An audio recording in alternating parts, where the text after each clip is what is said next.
Riwruok mar jopuonj KUPPET kwayo piny owacho mondo med bero okumba thieth man manyien mar SHA ka giywak ni jopuonj mabende osebedo ka chwalo omenda mathoth ne kuma mar thieth no ok osebedo ka yudo thieth e yo makare. Kane gitwak e kinde iko mar jakom mar KEPSA Johnson Nzioka e gwenge mag Kasolongo e Machakos County, jadbura ma Muhaya Omboko Milemba mabende en jakom mar KUPPET pacho kaw yango ni jopuonj kadhe midhiero mathoth ka gimanyo thieth. Kaluwore ni okumba thieth mar SHA osebedo gi ng'ikruok mathoth chakre nochak tich ayanga higa mokalo. Jatelo bende omedo seyo piny owacho kuom rem chulo jopuonj manochung' ne piny ma higa mokalo. Kata kamano, jagoro mong'ere migawo mar somo bedo Kipsang yango ni omenda go ne osechwal ne jopuonj go chieng' tich ang'wen jumani.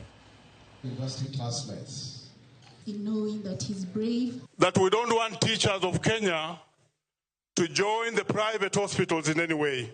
And I've already talked to the chairman of the education committee, because the medical cover for the teachers is wobbling, despite the fact these are the people who gave up their medical cover to have the now medical cover they are having. They gave up money from their pay slips, and TSC is here. And noting that they are the heaviest lifters of SHA, because they still pay 2.7%. You cannot afford to have such people not have a medical cover.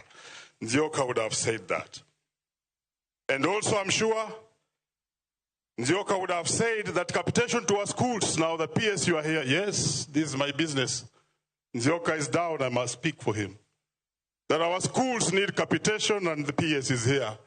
And therefore, I don't need to belabor that let capitation go to schools. When everybody was worried about the transition from grade 8 to grade 9, I had an engagement with Nzioka on Sunday, 5th of January, and he gave me the assurance that, PS, tomorrow our children will settle down well in grade 9. I know Mheshimiwa Milemba talked about our examiners and the contracted professionals.